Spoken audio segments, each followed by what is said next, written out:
Food regulators in Hong Kong and Singapore have warned people against using 4 products from 2 big spice brands, 3 from MDH and 1 from Everest, over the alleged presence of ethylene oxide at levels exceeding the permissible limit.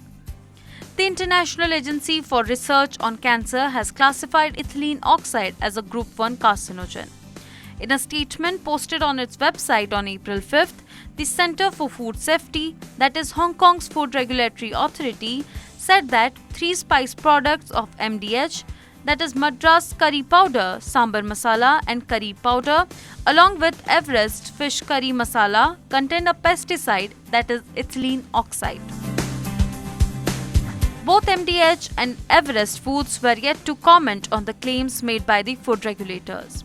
The Centre for Food Safety noted that investigations are ongoing and appropriate action may be initiated in the matter.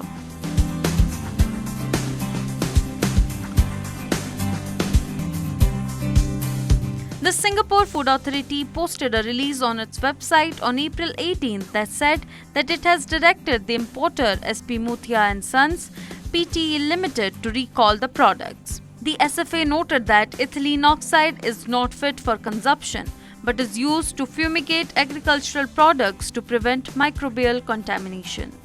It also advised people who bought the product to not consume it, and those who have concerns about their health after consumption must seek medical advice. According to the US Environmental Protection Agency, ethylene oxide is a human carcinogen which causes cancer.